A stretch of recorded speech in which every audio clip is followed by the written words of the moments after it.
Having Steve Ray talk about St. Peter and St. Paul.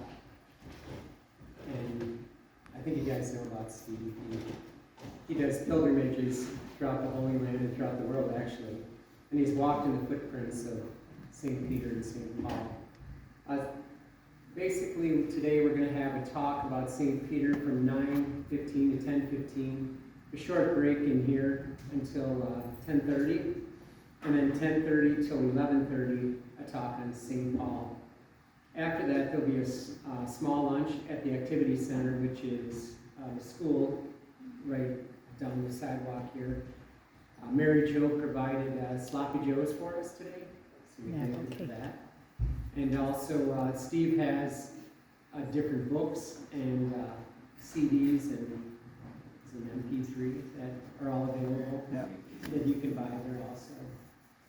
And before we go to lunch, if you could give, do the blessing. He said, okay. I'd be happy to.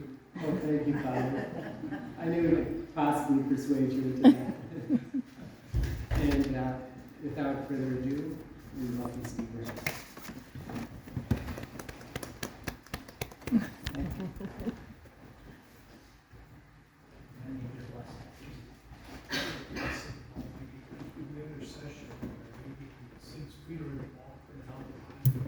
Inspire you so that you may speak what we need to hear for our souls in the name of the Father and of the Son. Please stay happy. Now I'm ready.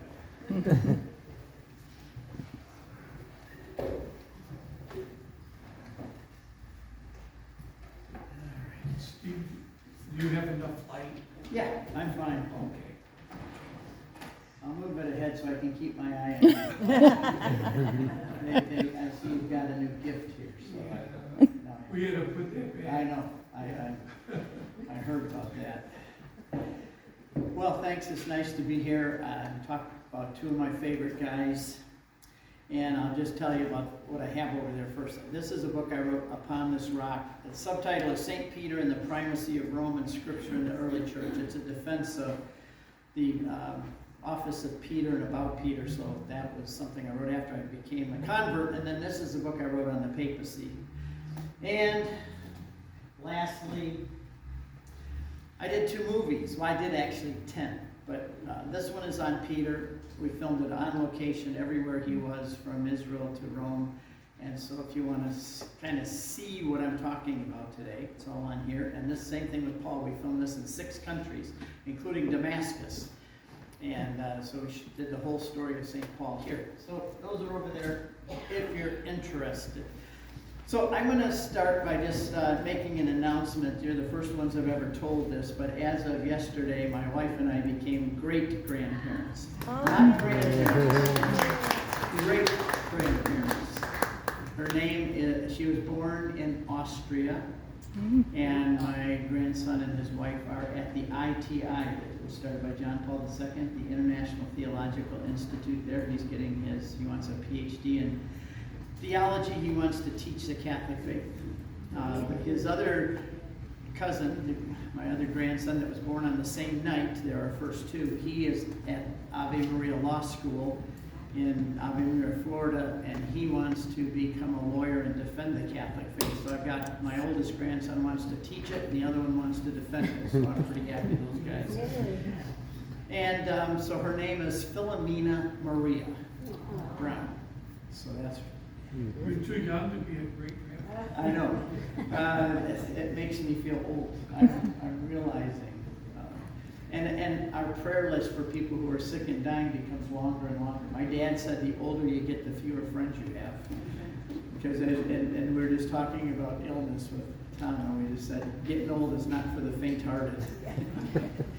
So anyway, I want to talk about Peter and Paul, 2 of my favorite guys. They are why have them on the same day? Why on the same feast day? Don't they deserve one each because they're so wonderful, great guys?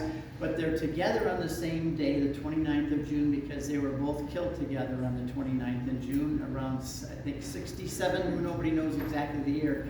But the Roman martyrology said that they were both martyred together on the same day, on the 29th of June. Yes, June, and so therefore they are together in this feast day, and they were considered the twin founders of the Church of Rome. They shed their blood in Rome to found the church. So if you think about the beginning 700 BC sometime, they say that Romulus and Remus were the two twin brothers that founded the ancient city of Rome. Remember, they drank from the she-wolf because they were abandoned by their parents, and they grew up together, and the legend is that they started ancient Rome. And then a new set of twins, Peter and Paul, not twins literally, but figuratively, they founded the new Rome, the Roman Catholic Church, by shedding their blood there together. So they are, we'll talk about their same and difference between the two, but they're both tremendous guys, very different. One smelled like fish, the other one smelled like oaks. That's kind of a good way to remember the differences. So now I want to start with Peter, and we always think of him as kind of a bumbling idiot, always sticking his foot in his mouth, and there's good reason to have those views, but I have a different view, and I'm going to talk about Peter. I want to discuss first of all his early life, then about Caesarea Philippi, where Jesus said, "You are rocking on this rock," because that site, the site itself explains geographically what Jesus is saying to him. That's why they went up there, by the way. I'll get through all that. And then I want to talk about the end of his life and his ability to die for Jesus at the end. So this one will take about 2.5 hours, and then Paul will take about 3 hours. Just kidding. But I really, for example, on Paul, I did it for seminarians one time. It was 4 hours. So I'm squeezing it down to one. But Paul and Peter were very different. One was a scholar, one was a fisherman. But Peter the fisherman was the one that was chosen by Jesus to be the head of the church. And Jesus doesn't choose idiots to be the CEO of his new corporation that he started. And I have changed my opinion of Peter that he was not a bumbling fool and an idiot. I know that in The Chosen he's shown as kind of a young guy who can't pay his taxes and has to work on the Sabbath to get money to pay to Matthew, the IRS agent. And I have come to a different conclusion, partly because of geography. When you go to Capernaum and you see where Peter lived, his house was right next door to the synagogue and right next door to the harbor where the boats were and all the business took place. 1,500 people lived in Capernaum, and several acres, and you can see parts of it, but it hasn't all been excavated. And you can see the basalt rock, which is used for, they made houses because that was the volcanic rock. That's what they had there, so they built their houses out of it. And when you have a guy whose house is right next to the synagogue, between the synagogue and the harbor, you know he's no slouch. That is like living next door to the governor. And so he obviously he had his own business, he owned his own boats, he had business partners, he hired extra employees during the busy seasons, he had all of this business going, and he knew how to save on taxes too, because he used to live in Bethsaida. Bethsaida is in the north part of the Sea of Galilee, and it means house of the fishermen. He and Andrew and Philip, one of the other apostles named Philip, came from Bethsaida in the north of the Sea of Galilee. It means the house of the fishermen. That's where he was born and raised. So you can imagine him, his fathers taught their son trades. Paul's father taught him tent making. Jesus' father taught him carpentry.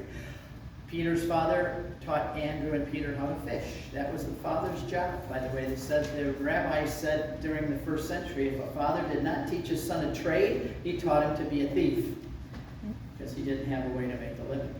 So Peter and Andrew would have learned fishing. I can see them as little boys going out in the morning when their father's coming in, helping him sort the fish and learning all the tricks of the trade. But the problem was that in Magdala, which is south on the west side, south of the Sea of Galilee, down south, that's where Magdala was. That's where Mary Magdalene. By the way, that's not her last name, Mary of Magdala. She's from the city of Magdala. That's where they processed the fish. That was a huge fish processing plant. And even Rome, some of the writings in Rome acknowledge the superior fish that had come from Magdala, that had been smoked and salted there. So Peter, being up in Bethsaida, had to go down past Capernaum, past Matthew, the IRS agent, and he had to pay a tax to go between two provinces. There's two provinces. Capernaum was the line. On the Via Maris, the way by the sea, was the road. He had to pay a tax and then go to Magdala and get his fish processed and then take them back and pay another tax. So in order to avoid taxation, he said, forget that. We're just leaving Bethsaida. We're going to move to Capernaum, and there we'd live there. Now we're on the other side of the line. We don't have to pay Matthew to transport our fish anymore. So I'm convinced that, and I'm doing a talk, by the way. I don't know if you've ever heard of Legatus. Tom Monahan started. It's for business. They have a big summit in Florida in February. They asked me to come down and speak on Peter the businessman, to show the other side of what I think Peter was really like. So he was a very successful businessman and a civic leader. Jesus did not pick a slouch or a fool to be the CEO of his corporation. Starting the church, he put a good man. Jesus chose a man that had the natural qualities of leadership. He did. He always was the first one to step out and lead. He also was eager. I think Jesus loved him because he was always eager. I'll die for you. He's the only one that jumped out of the boat to try and walk on the water. The other ones didn't do it. Peter got up and he did it. He sank. But don't forget that he walked all the way back to the boat holding Jesus' hand. He walked on the water all the way back to get back in the boat. And he was the one that was always eager to step forward. He was bold, he was courageous, he was outspoken, he was decisive. And St. Thomas Aquinas talks about how grace builds upon nature. So Jesus looked for a man that had the natural abilities, and then by grace, the Holy Spirit came. He built on those abilities, and Peter was quite the leader. Just read his first sermon on the day of Pentecost and see what kind of leader he was. Bold, told the Romans, the Jews, we're not going to follow you. You tell us, who should we follow? God or men? He was a great leader. So I have a different opinion of Peter not being a idiot, but being quite the businessman and civic leader. And I'm going to do a whole talk on that for an hour at Legatus, but I don't have time to do that part. I only wanted to do that as an introduction. So he's born and raised in Bethsaida, came and moved down to Capernaum, which is a big fishing town with ships and boats and things on it. They sometimes guess as many as 300 fishing boats. And he also had his business. By the way, remember it says that he left and followed Jesus? But at the end, when he went back in John chapter 21, he came back to Capernaum, and he didn't know what to do. Well, hopefully I have time to talk about this at the end. He came back and he went fishing. He still had his boats. He still had his business. I think that his business partners and those ran his business for him for those 3 years while he followed Jesus, because when he came back, he still had his boats there. And then there's an interesting scene there on that shore when they count the fish, remember? They come in with a huge amount of fish. And how many fish were there, do you remember? 153. And somebody counted all those stinking fish. Jesus is there. He's risen from the dead. He's there to meet them up in Galilee. He's going to talk to them. And somebody is more concerned about counting those fish, because that's probably $500 worth of fish. I know, because I went fishing all night one night with 2 Jewish fishermen. I was out on the sea with Peter, Andrew, James, and John for a whole night fishing on the Sea of Galilee with them on their boats. And when we got done, I asked him, how much money did we catch tonight? And he said, this is about $500 worth. Somebody counted all those 153 fish. Even though Jesus had just appeared and done a miracle for them and fed them, they were more interested in counting their fish than they were about listening to Jesus. I think that they kind of got back in their fishing boats and back in the old mode again. And that's why the third time Jesus said, do you love me more than these? I think he was pointing at the fish. What are you going to do, Peter, and James, and John? Are you going to go back to this? Or do you love me more and you're going to follow me? Make your choice. Do you love me more than these? And Peter said, Lord, you know I love you. We'll talk more about that at the end if we have time. So what I want to talk about today is mainly what I give a talk on when I go to Caesarea Philippi. And this is where Matthew chapter 16, we have Jesus say to Peter, you're the rock and I'm giving you the keys. But there's a reason why he went up there to do that. And I want to discuss that whole passage, but tie it into the geography a little bit and discuss what it means, the rock and the keys. So, why would Jesus take all of his disciples up to Caesarea Philippi? Now remember, it's not called that today. So if you are a Bible student and you're eager to go see this place and you tell the taxi driver, take me to Caesarea Philippi, he's not going to have any idea what you're talking about. He's probably going to take you over to Caesarea Maritime on the sea, which was the capital at the time where Pilate used to stay. But there is no Caesarea Philippi today. That's what it was called during biblical times because it was Caesar Philip. See, it was named after Caesar and Philip, who was in charge of that northern province. So today you would have to say, take me to Banyas. That's the name of the place now in English, Banyas, which is a corruption of the word Panias. It was originally, before Jesus' time, for 1,000 years before that, called Panias because of the god Pan. And it was a center of worship of the god Pan, where his shrine was. People came from all over the Near East and the Roman Empire, and before that, they would come there to worship and make sacrifices to Pan. And so it was called Panias. Today it's called Banyas. Why? Because Arabs don't have the P sound. They don't have the letter P in their alphabet. So whenever they try to say something with a P, it comes out with a B.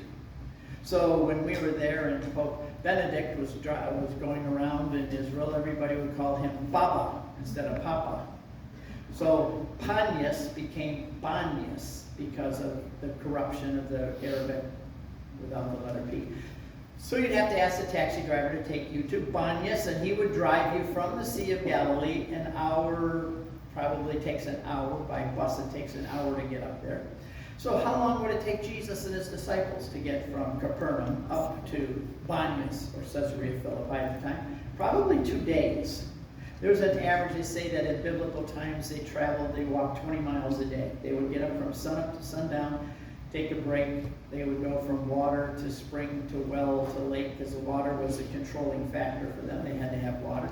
But it would be probably 2 days for them to go from Capernaum up to Banyas or Caesarea Philippi.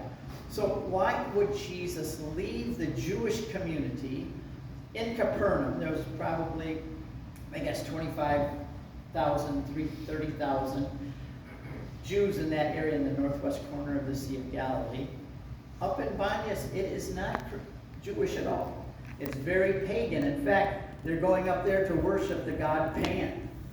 And they also went up there to worship Caesar, who was also, Caesar Augustus, who was also considered called the Prince of Peace, by the way. Why would he travel 2 days north to take them up to this place, which is very pagan? I think it's because he was a good teacher, and teachers love good backdrops. They love show and tell. They love to show things.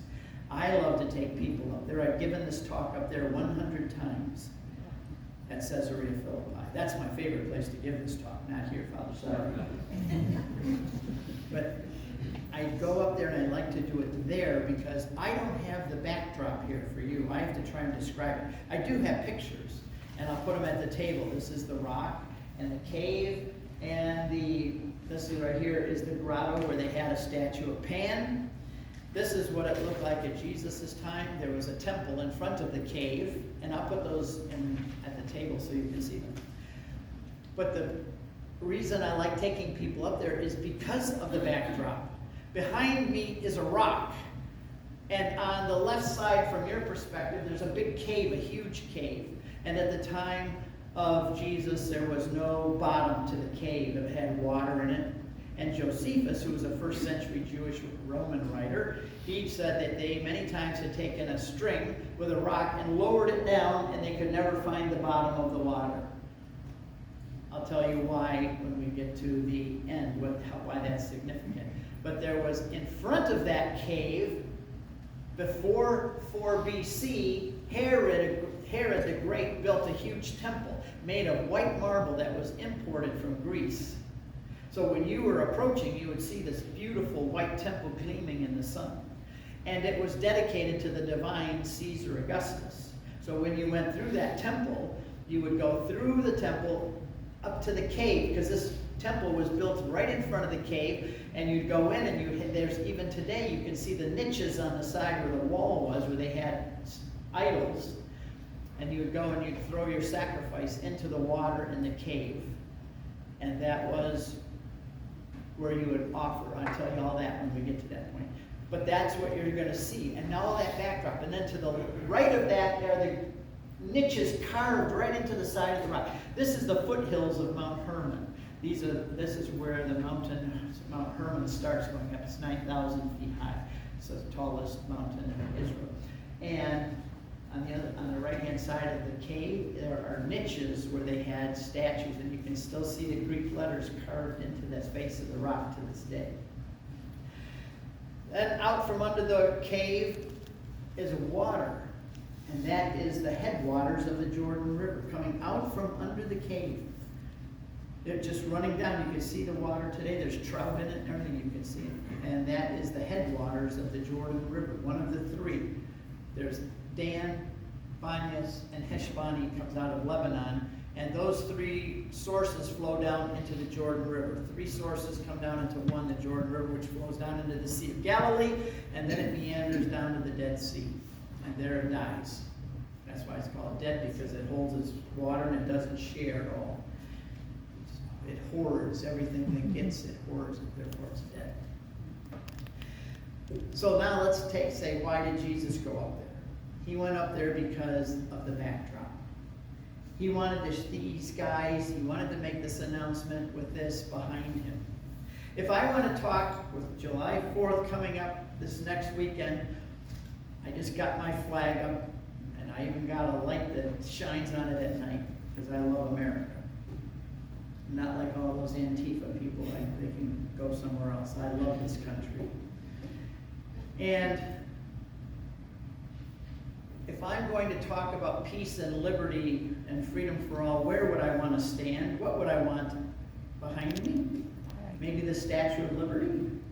So I'd go to Manhattan Island and I'd give this talk about freedom and pride in America and all this. And right behind me, that Statue of Liberty would say as much about my talk as I'm saying with my words, because that has a lot of meaning embedded in it. So you would see that Statue of Liberty and you know what it stands for, so you would know already what I'm going to talk about. This is the same with Jesus. He goes to Caesarea Philippi because behind him is the backdrop, which is going to explain his words as much as his words are explaining them, because of what you see with your eyes. People say, did Jesus come right up here? And well, no.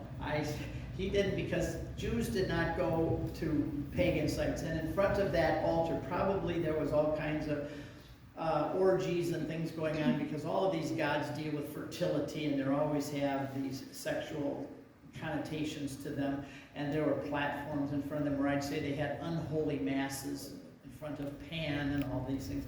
So Jesus would not have gone right up to that place. I think he was off at a distance, and it was behind him. And he was giving the talk with this behind him, but I don't think he went right up to it. So it would have been, for a Jew, it would have been very uneasy going up there. They would have considered that as tomei. It would have made them unclean to go there. So Jesus takes his disciples up there, and he asks them a question. He said, who do men say that I am? And Peter again, well, first of all, they all say, we don't know. We have no clue. That people don't know who you are. Who do men say that I am? Well, there's all kinds of people with all kinds of opinions. The editorial of the Jerusalem Post is full of different opinions and ideas of who you are, but nobody knows. But there's a lot of speculation. You might be John the Baptist, come back out. Jeremiah, Elijah, one of the prophets. Nobody knows, but messianic fever is so thick you can cut the air. It's here. Everybody's anticipation. It's electric. And then Jesus said, who do you say that I am? And Peter, again, he's the one that speaks out. He said, you are the Christ, the Son of the living God. And he got it right. That's still a definition we use of Jesus today. And Jesus said, first of all, you didn't get that from your own brain cells. That was a divine revelation from my Father who is in heaven. Already an indication of something that's going to be happening with this man. This was a divine revelation, Peter. That didn't come to you from your own sources. That came to you as a revelation from God. He said, you are the Christ, the Son of the living God. And I think what Jesus said, we don't get all, you've got to read between the lines a little bit when you're reading in the Gospels. And I think what Jesus said at that point is, thank you very much, Peter. You just defined me. Now I'm going to return the favor, and I'm going to define you. So Peter has defined Jesus. Now Jesus is going to define Peter. He's returning the favor. And he said, you are Peter, and on this rock I'll build my church. Right? No, it's not what he said. The word Peter is an English word. The word behind it in Greek is Petros. Petros. Petros. You are Petros. And if you read it in the original Greek language, I can't read Greek, but I have all the books and tools to use it. If you read it in the Greek, it said, you are Petros, and on this Petra I will build my church. By the way, that's the first time the word church is used in the Gospels. It's only used twice in the Gospels, Matthew 16, Matthew 18. It's the word ecclesia, the ones who are called out. I just wrote an article about why there was 120 in the upper room. I wish I had time to talk about that, but they're called out. 120 because you needed 120 to start a new community in Jewish culture. They had 120 enough to start a new community. Jesus called them out to leave and start this new community with its own Sanhedrin. But anyway, so he calls him Petros, and in the Greek it's Petros, and on this Petra I will build my ecclesia, my group of called out ones, which you're going to be the leaders of, by the way, he said to them. But when I was a Baptist, I thought I had you guys right by the short hairs on the back of your neck, because don't you realize it says Petros, and on this Petra I will build my church. Two different things, Catholic. It's not Peter who's going to build his church on. Jesus is saying, you are Petros, and on this Petra I will build my church. Well, that's not a blessing to Peter or a compliment. That's an insult. We like to say, you're a little stone. But that doesn't, the word Petra means rock. And Jesus did not speak Greek. So when Jesus is speaking to them, he didn't say, you are Petros, and on this Petra I'll build my church. Matthew had to translate Jesus' words into Greek. Jesus is speaking Aramaic. That's 3 languages removed. Okay, Jesus speaks Aramaic. Matthew translates it into Greek, and then we translate it into English. So we're 3 steps removed from the original language. And when we hear, you are Peter, and on this rock we'll build our church, so what? We don't catch the wordplay. We don't understand what really happened there because of the name Peter. We just think Peter's name. There was never a name Peter back in those days. God was the one who was the rock, nobody else. Abraham, it says, look to the rock whom you are hewn, but it's not. God was the one whose name, actually at a certain place in the Old Testament, his name is the rock. He is the rock. So to give Peter this name is rather important. Name changes were important in the Bible, by the way. It's not so much today in our culture. But just imagine, Abram means father. His name is changed in Genesis 17 to Abraham, which means father of nations. Jacob, which means crook, conniver, supplanter. He's given a new name when he wrestles with God. It's now called Israel, one who wrestles with God and wins. So name change, even Mary. John Paul II said that her name was Mary, but when the angel came to her in Nazareth, he didn't call her Mary. He called her Kahare Tomene, one who has been full of grace. One is full of grace. So John Paul says that's Mary's name in the eyes of God. Kahare Tomene, the Greek word, meaning one who has been made full of grace and remains in that state at this moment. So name changes are important. Jesus is now changing the name of this man, Simon, son of John. His name is Simon, son of John. He was named after the tribe of Simeon. Reuben, Simeon, Levi, Judah, Gad, Asher, Issachar, Zebulun, all those. Simeon, that's who Simon was named after, but now he's having a name change to Petros, Peter. But in the Greek, it has to be Petros, not Petra. Why? Does anybody speak Spanish here? Anybody know about in Spanish and other languages where the nouns are all masculine or feminine? We don't do that in English. But in Spanish, for example, every noun is either a masculine noun or a feminine noun. It has a feminine or a masculine ending. It's the same with Greek. So when Jesus spoke, Matthew had to translate it into Greek. Jesus would have said Kepha. That's the word rock in Aramaic. That's the language Jesus spoke. And I know that's the case that Jesus was speaking that and named him Kepha, because in John chapter 1, verse 42, it says, Jesus met Simon for the first time and says, oh, you will be named Cephas, or Kepha, the rock. I'm sure Peter looked at him and said, what are you talking about?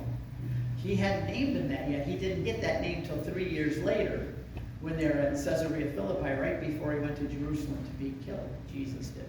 But he called him Cephas. That's Kepha. So it's the Aramaic word, which is what the people in those days spoke.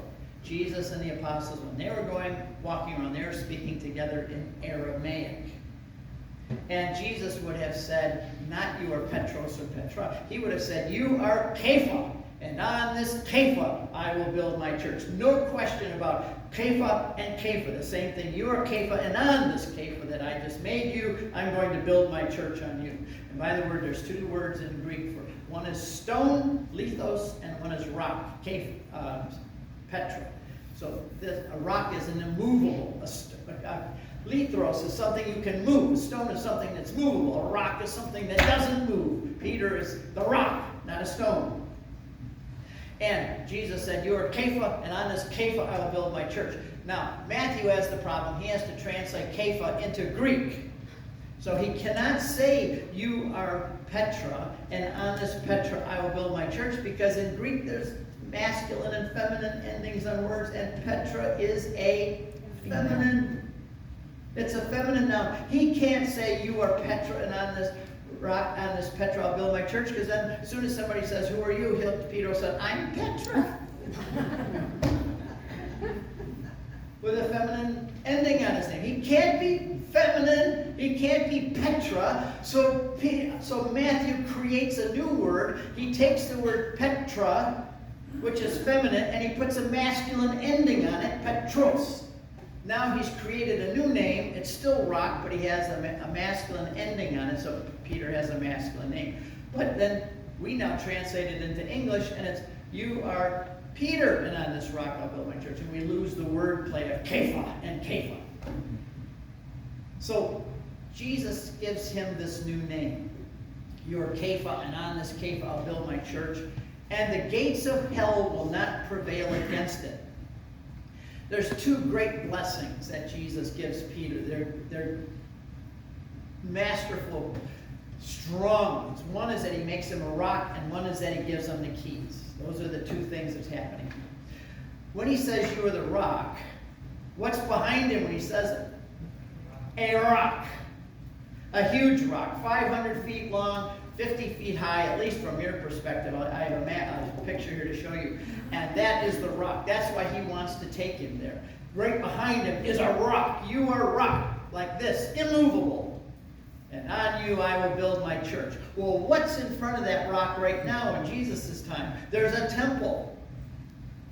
And behind the temple there is a cave, which there's no bottom to it. There is now, because there was an earthquake that filled it in, but at the time there was no bottom to it. Like I told you, they put string down, they couldn't find the bottom. So they called it the entrance to the netherworld. This is where the dead live down there. This is the place of Hades. In fact, when you read in the Bible, the gates of hell, it's not referring to the hell of the damned, it's referring to hell, Hades. It's the Greek word Hades there. And Hades is the place of the dead. Jesus, when he went, it says that he descended into hell. He didn't go into the hell of the damned. He went into Hades, the place where the dead were waiting for the resurrection. This is the gates of hell. The pagans considered the entrance into the netherworld. The gods lived down there. It was the gates of hell, the gates of Hades, of the underworld. And the gods lived down there. So can you imagine now, Jesus has this rock. You are the rock. And the gates of hell, they're right there. That's what that cave is called, the gates of hell. It's the entrance into the other world. So Jesus is now tying in with another aspect of this geographical site. The gates of hell, right there, will not prevail against you.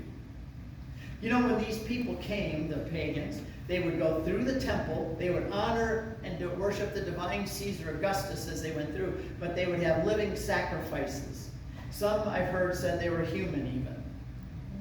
I've still got to verify that, but they were living sacrifices, and they'd go through the temple, and they would throw the living sacrifice into the cave, into the water, because they were giving the sacrifices to the gods that lived down there. So they would throw them in, and they'd go into the water, and then they would run back out, because I told you that there's the water coming out from under the rock. There's headwaters of the Jordan, and they would go to see if there was any blood in the water. If there was blood in the water, that meant that the gods had rejected the sacrifice. If there was no blood in the water, that meant that the gods had accepted the sacrifice, and they would go away convinced that the gods are going to answer their requests. It's the opposite in Christianity. Without the shedding of blood, there's no forgiveness of sins. So, this is the backdrop. The gates of hell down there. And I will build my church. Well, what's in front of the cave? A temple. A white gleaming temple. And they're going there to worship the wrong God, the wrong Lord, a wrong sacrifice. And Jesus is basically saying with this backdrop, this is a false rock, a false church, a false Lord, and a false sacrifice. I am going to make you, Peter, now the rock, and on this rock I will build my church, not this false temple. On the rock is going to be my rock, it's going to be you, and on that will be built the church, and people will come to worship the true Lord and the true sacrifice, which happens on the altar, by the way. So he's starting something brand new, but using this backdrop to emphasize it. The water that comes out from that rock is the Jordan River. What does the Jordan River do? It waters the land of Israel. Without the Jordan River and the Sea of Galilee, it would be basically a desert. Because that river runs through the land, and everywhere it goes, it brings life and greenery and animals and life. What is the water that flows from the rock of Peter? That is the Holy Spirit that flows. Water is a symbol of the Holy Spirit. It is a symbol of baptism.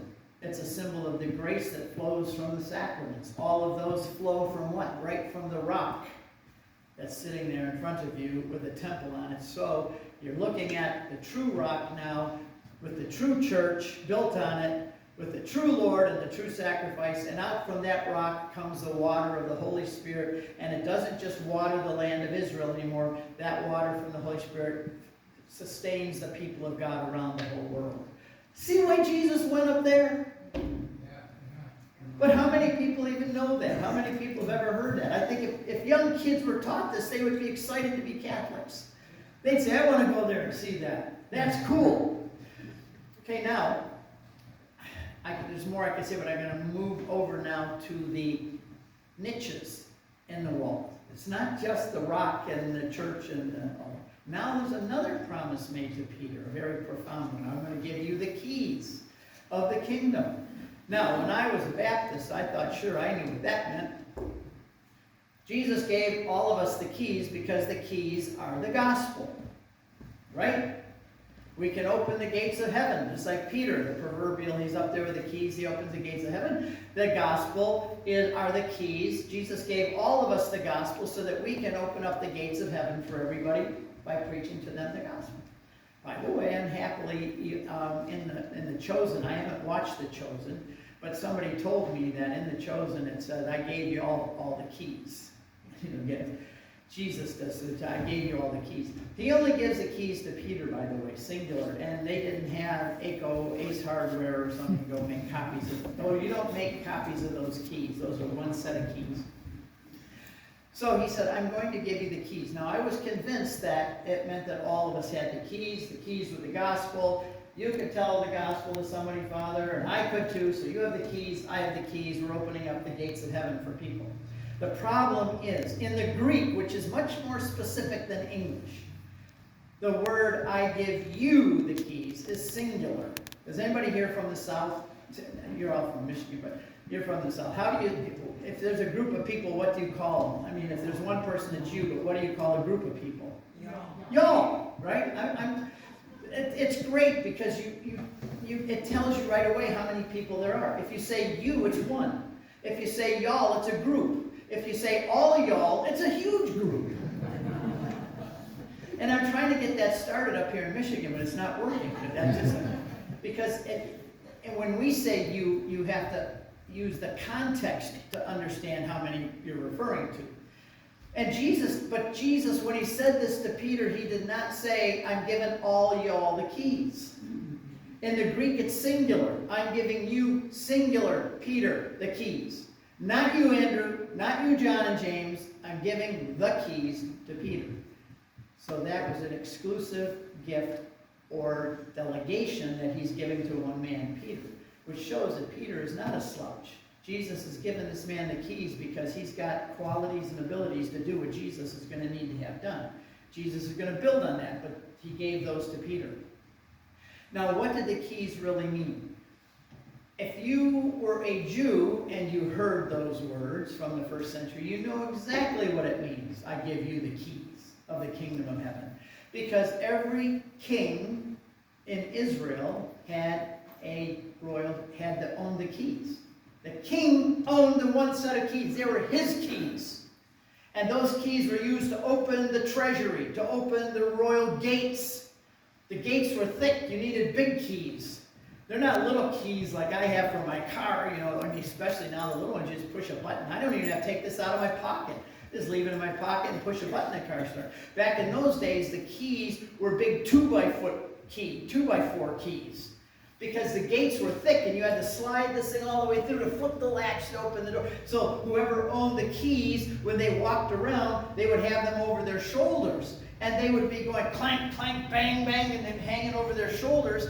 And everybody that saw them recognized them as the royal steward, the second only to the king. Remember when Joseph in Egypt was second to Pharaoh? He carried the signet ring. That was the keys of the kingdom there. That was this symbol. He would put the Pharaoh's name. Well, when the royal steward of Israel carried the keys, you knew that he was in persona the king. You want to know, read Isaiah chapter 22. I don't have time to read it all to you, but it talks about king. His name was Shebna. He was a bad royal steward. The king had a steward named Shebna. Shebna was a bad one, so they had to replace him. So they took his robe and everything and gave it to Eliakim. And it actually says in Isaiah 22 that he had a special robe. He had a special office. When he walked through the streets of Jerusalem, everyone called him Father.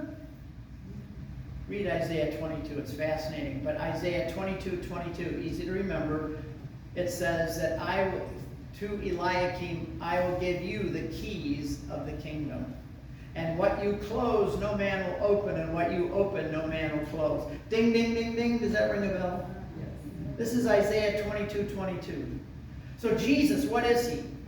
In Nazareth, when the angel met Mary, she said, your son is going to sit on the throne of his father David. In other words, he's going to be a king. And who's going to own the keys? David's keys will now be Jesus' keys because he's the son of David. But remember, there's been 600 years. There's been no king for 600 years. 586, they were taken into Babylon. They came back 70 years later. Then there's other rulers, and then the Romans came. They have not had a king on the throne for 600 years. How old is our country now? 250 years old? We think that's a long time. Imagine if you were a Jew living knowing that someday the Messiah is going to come, but it's been over 600 years since you've had a king. And everything is going from bad to worse. And where's this promise? Where's the Messiah? And that's why all of a sudden there's this messianic fever in the air, because he told this little Jewish girl her son's going to sit on the throne of his father David. and he's going to own the keys. And we know from Isaiah 22 that the king delegates his keys to his royal steward, singular royal steward, and that royal steward governs in his name. Jesus is the king. What's he doing when he gives Peter the keys? He's delegating him to be the royal steward of his new kingdom. The Davidic kingdom has come back. From the root of Jesse has come David, the new king. And it's not going to be like the kingdom where they're going to come out on a white horse and a sword and kick the Romans out. This is the kind of kingdom that's a spiritual kingdom. It's what we know as the church. And he is appointing Peter as the rock upon which this church will be built. And he's given him the keys of the royal steward to be the vizier, the major domo. In the Hebrew, it's over the house. He's in charge of being over the king's house. And he's going to carry the keys. And those long keys on his banging together as they walk, and everybody bows down, calls him Father. He has an office, all these things. Peter doesn't, in the sense that of a physical, earthly kingdom. But you see in Rome, everywhere you go, Peter's got the keys, because Jesus delegated them to him. Singular. Now what happens when Peter dies? Do you throw the keys away? See, when I was a Protestant, I would not agree that Jesus was the rock, nor the whole keys thing. But a lot of Protestants will go so far as to say, okay, Peter had a special position as a foundation to get things started, and Jesus did give him the keys. That was a special thing to help get things started in the day of Pentecost. He's preaching and so on. But where they stop is with succession. That Peter then could be succeeded by Linus, then Cletus, then Clement. That the keys are handed on from one to the next. 266 of them now, by the way, since Peter. So, but the fact is that if the President of the United States dies, when Kennedy or Lincoln were shot, what was the first thing America was concerned about? Who would succeed them, right? You didn't take the seal of the presidency off the wall and throw it away. No, it stays there. It's an office. When he names Peter Rock, it's not just a person, it's an office that he formed. He's establishing an office and a person. And that office doesn't die, just like the presidency doesn't die. If Lincoln gets shot, somebody succeeds him, and he sits under the seal of the presidency in the White House. So when Peter dies, what happens? Do you throw the keys away? No, in the Old Testament, when you had a royal steward and he was either a bad one or he died, the keys would be passed on to his successor. It was dynastic. So there was always a royal steward. When Peter dies, they go to Linus, and then Cletus, and then Clement, and then Sixtus. And I'm not going to give you the whole list, but I will show you the whole list. I'm not going to waste 20 minutes going through all the names. But this is why I'm Catholic right here. I mean, look at this. What other religion can show you this? What other denomination, religion? This is the oldest existing office in the world. There's no office other than the papacy that has existed longer than this, 2,000 years. And I'm going to get into the point in a minute that I'm not going to have time about. Okay, we'll continue on. The keys of the kingdom. We'll get to that. We'll fit it all in. The keys of the kingdom were given to Peter alone, the rock, and the keys. Now the keys, what do they represent? Exclusive dominion. Can I just go into your house and move in? No, because you've got the keys to the door. The keys are symbolic of your ownership of your house. But if you come to me and say, Steve, I'm going on vacation for a month. Here's the keys for my house. Will you move in and take care of my house and my dog while I'm gone? Then now can I go into your house? Yes, I can, because you delegated the keys for me to go into your house. So this is a kind of the delegation that Jesus is giving. And it's exclusive dominion. It means that Peter has exclusive dominion over the church that Jesus is founding, because Jesus himself gave him and delegated those keys. Now, Pope Leo is not a successor of Pope Francis. Every pope is a successor of Peter. And now, everywhere you go in Rome, you see Peter holding the keys, right? Because that's his job now. He's in charge of the keys. He's not going to let everybody take them away. He's going to take his job seriously. Don't you He's always clutching those keys. But there's one place in Rome where you see Peter kind of cavalierly giving the keys away. And I remember looking at that picture the first time. I said, wait a minute. Look at that. He's just kind of giving the keys away. You know where that painting is? It's in the Sistine Chapel. It's the great judgment scene. The king has come back. It's the final day of judgment, the end of the world. The king is back. And Peter, realizing who those keys belong to, is handing them back to their owner, the king. He's saying, I hope I did a good job. I was delegated these keys. They do not belong to me. I did this in your name, and now that you're back, here's the keys that belong to you. Michelangelo understood. Now, there's a funny thing about this painting, and this is true. When it was painted, Michelangelo painted it, everybody was naked. And the cardinals didn't like that, because they said, this is pornography. How can we come in to elect a new pope and sit in front of that? So you make Michelangelo put clothes on them. Well, Michelangelo said no, because this shows that at the end of time, we're not taking anything with us. And also at the end of time, everything's going to be revealed. Isn't that a scary thought? Anyway. So the one cardinal made a big problem for Michelangelo. He went to the Pope and was complaining. So when Michelangelo painted hell, he put the face of that cardinal down. He didn't put him in purgatory. By the way, if you ever look at purgatory in that picture, black people and white people together are pulling others up out of purgatory into heaven with rosaries. Take a look at that painting sometime. But he painted him in hell. And the serpent of the underworld was wrapped around the cardinal's leg, biting the appropriate organs. And the cardinal was furious, and he went to the Pope and he says, Pope, Michelangelo painted me in hell. You tell him to take me out. And the Pope said, had he put you in purgatory, there's something I could do for you. But once you're in hell, there's nothing I can do. And that's a true story. It's still painted there today.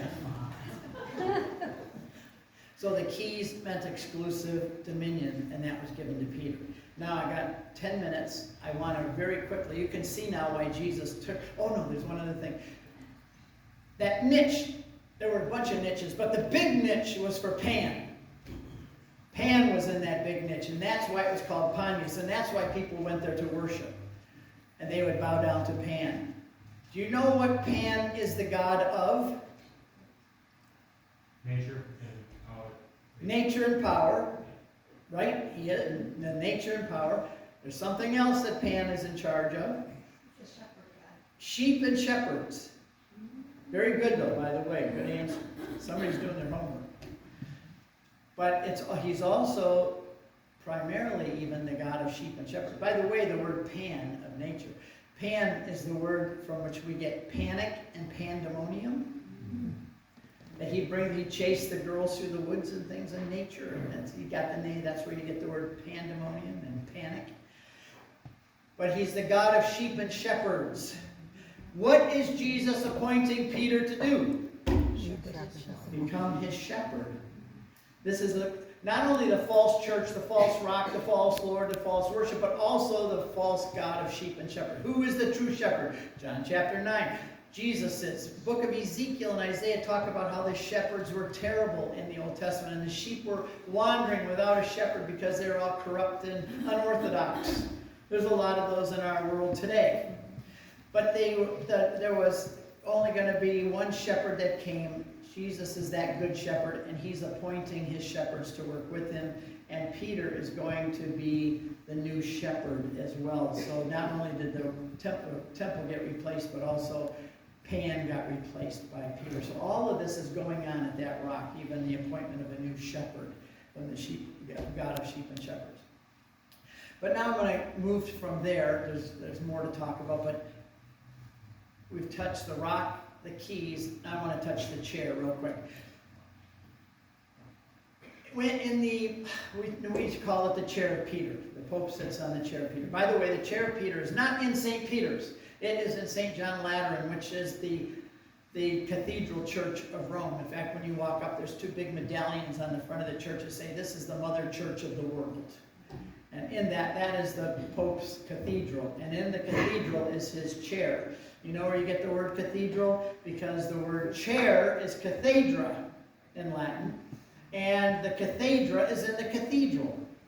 So you have one cathedral. That's where the chair of the bishop is. So the cathedra is in the cathedral. And the cathedral is St. John Lateran in Rome. But where does this whole idea of chair come from? I remember asking Catholics when I was a pastor, where does it say in the Bible you should let some old man sitting in a chair tell you everything what to do and he's infallible? Where do you see that in? Well, guess what? In the Old Testament, when Moses came down from the mountain, he had three things. What did he have? He had the Word of God inscribed in stone. He had the oral Torah. That means the things that God told Moses that were never written down. The Jews call it the oral Torah.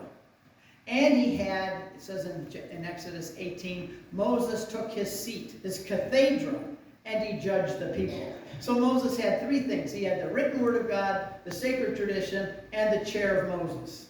And it said the people came to him and he judged them based on the law. So they would ask him a question about the law. He would judge them from the chair. Okay, this is what the law means in your case. That sounds like the Pope would be, right? So anyway, so Moses had those three things. Jesus acknowledges this. If I were to take you to Chorazim today, which is up in the mountains from Capernaum, there's an old synagogue there, and they found a chair of Moses there. The synagogues had chairs of Moses that the rabbis and scribes would sit in when they preached. Now, today I'm standing, but probably if I was an Orthodox Jew, I'd be sitting because that represents the seated authority of Moses, because it was a chair. And they had those in the synagogue, so you can go to the Jerusalem Museum today and you can see one. You can see it in my movie if you want. You know, the movie I have on Peter, I have all this stuff in it. But Jesus acknowledges it because in Matthew 23, 1 and 2, he said, the scribes and the Pharisees, they sit in the chair of Moses. Therefore, do whatever they tell you. And then in a parenthesis under his breath, he said, but don't do what they do because they're all hypocrites. But when they teach you from the chair of Moses, seated in the chair of Moses, do what they tell you when they teach you correctly from the law. So Jesus acknowledges the chair of Moses. It was understood by all the Jews that there was such a thing. They're all readily recognizing that there was a chair in the synagogues and the rabbis taught from that chair, representing the authority of Moses because he sat in a chair in the wilderness. Now we have in the church also a three-legged stool of authority. Moses had the written Word of God, the tradition, and the chair. Guess what we have? We're the new Israel. I'm not talking about a replacement theology. That's another whole thing. But we are the heirs of Judaism. We're the heirs of the kingdom of Israel. Do you think that we're going to have a different kind of authority than they did, or is it just going to be the same kind of authority? It's the same. We also have the three-legged stool of authority. We have the Word of God, we have the sacred tradition, and we have the chair of Moses. Oh, I mean the chair of Peter. And so in a sense, the chair of Peter goes back 2,000 years, but if you realize it's the continuity with the chair of Moses, it goes back another 1,500 years. So for 3,500 years, the people of God have been able to trust the words, thus saith the Lord. And this is the oldest existing institution in the world. This is what Jesus started with Peter. Now I want to end Peter's life. Now I'm not going to end his life, I'm going to tell you about the end of his life.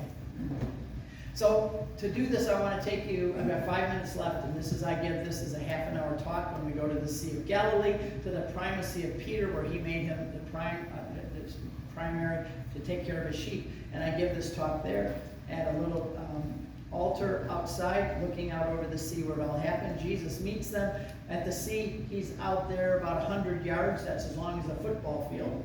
And he's in the mist, and he says, do you catch any fish? And they said, no. He said, cast your net on the other side. And Peter said, who are you to tell me what to do there on the shore? I'm the master fisherman. I've been out here all night. I didn't catch anything. So just keep your mouth shut. No, he didn't say that. He went ahead. Why? I don't know. He didn't know it was the Lord yet. Because it says that later when he's bringing it in, all of a sudden, he said, it's the Lord.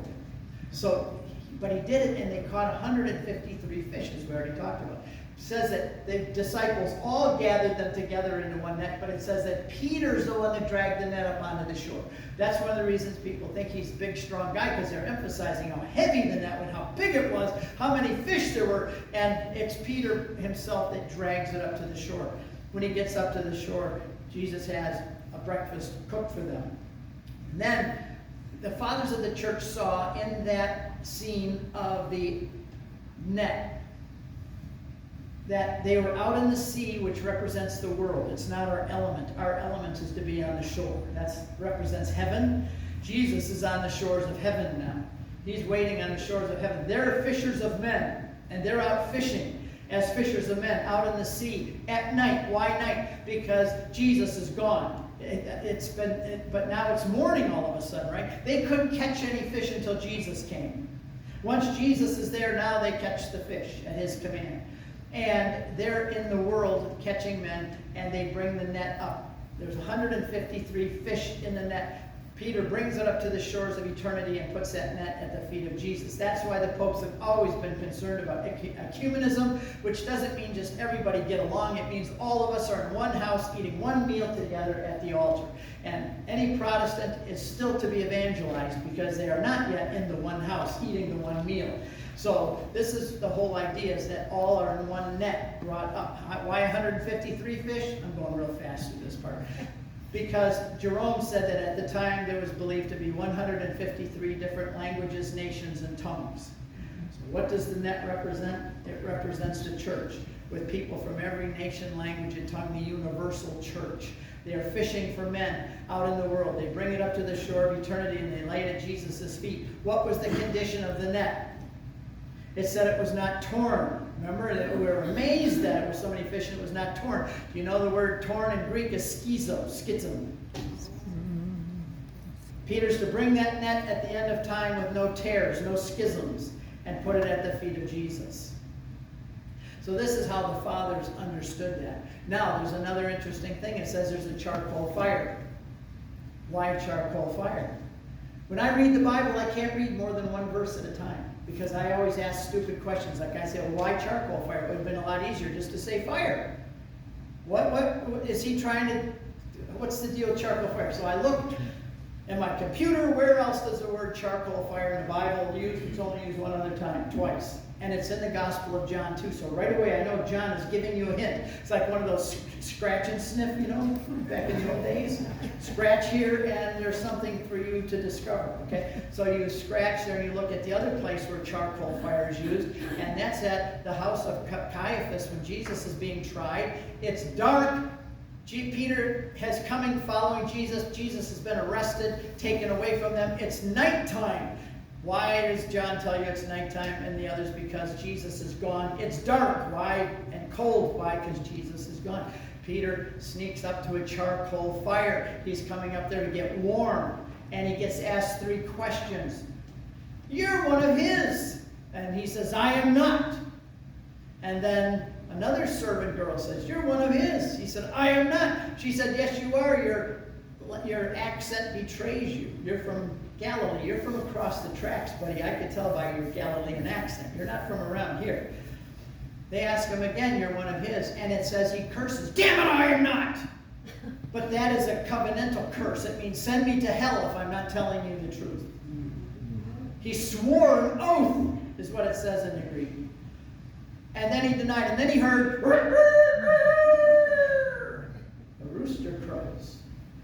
In front of a charcoal fire, he was asked 3 questions, and he denied Jesus 3 times. Now it's morning, because Jesus is there. And there's another charcoal fire. And Jesus says to Peter, he asks him 3 questions in front of another charcoal fire to reverse what Peter did at Caiaphas' house. John wants you to know, to compare the 2 events. Denying Jesus 3 times in front of a charcoal fire, now reaffirming his love. And in the Bible, the number 3 means ultimate, final, complete. Done.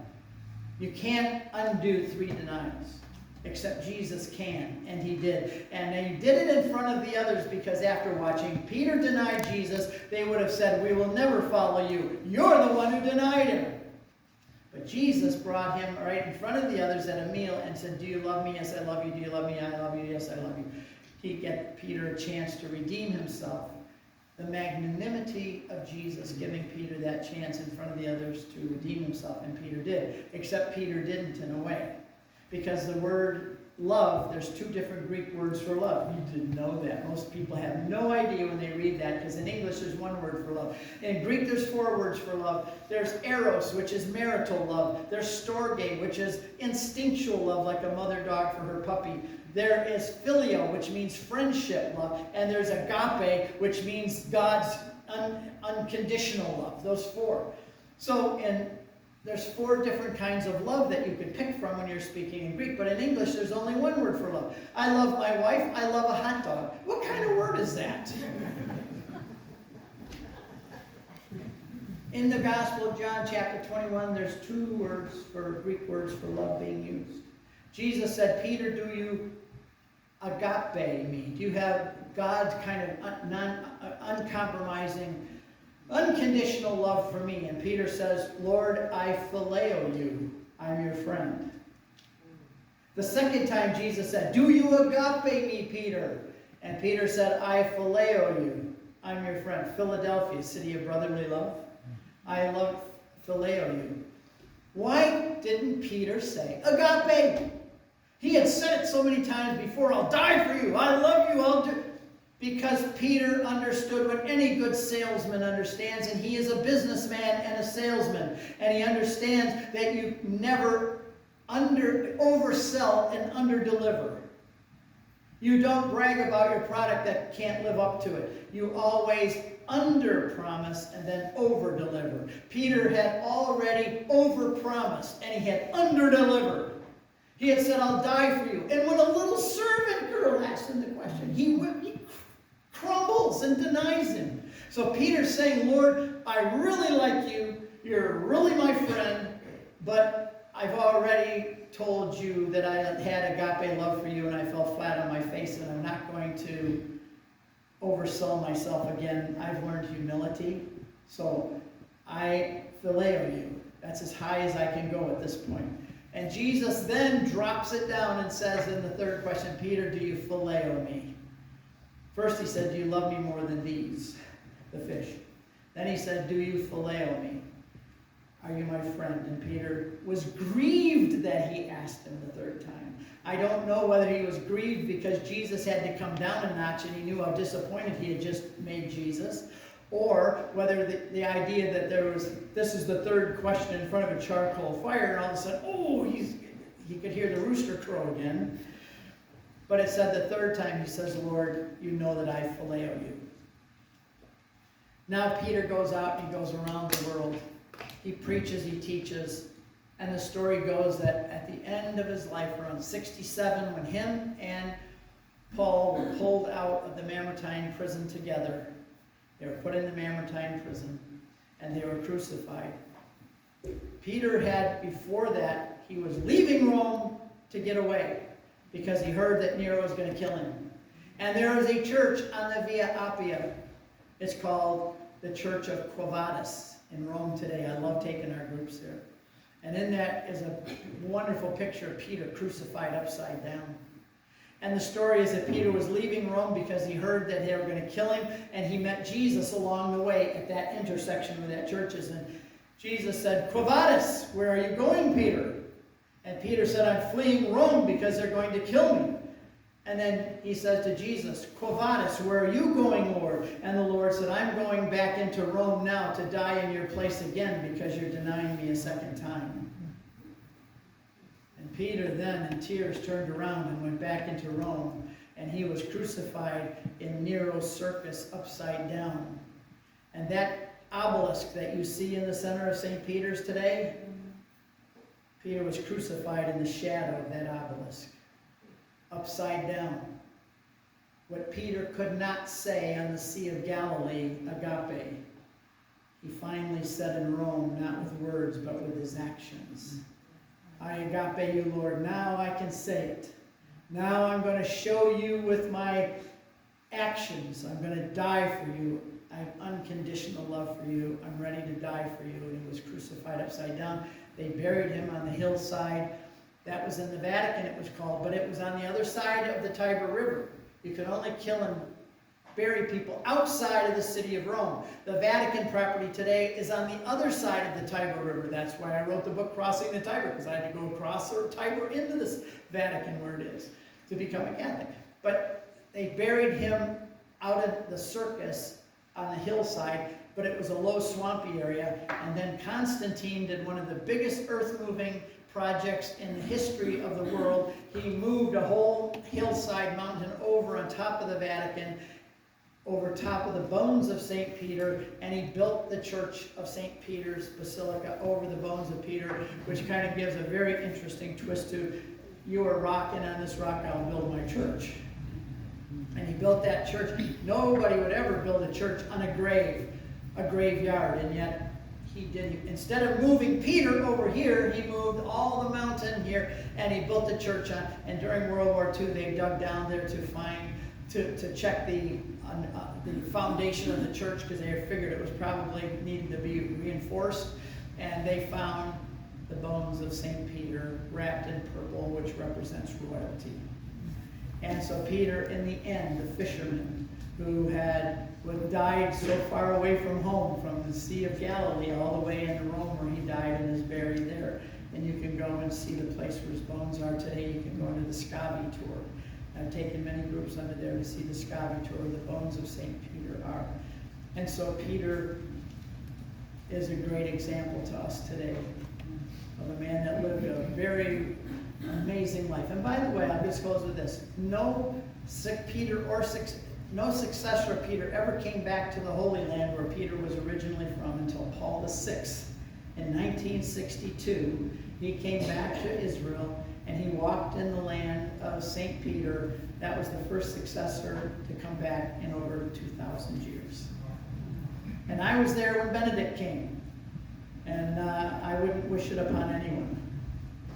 Being in the Holy Land, when the Pope is there, you have to rearrange your whole schedule. Streets are blocked. Nazareth was shut down for 3 days for security sweeps and everything else. And oh my goodness, but we did get to see. I found a good place on the street in Bethlehem, and Pope Benedict came right by, as close as from me to you, and he blessed our whole group as he went by. So that's the story of St. Peter. I tried to cover as much as I could in an hour. We went a little bit over, but we'll come back and do St. Paul. It was every bit as interesting. Yeah.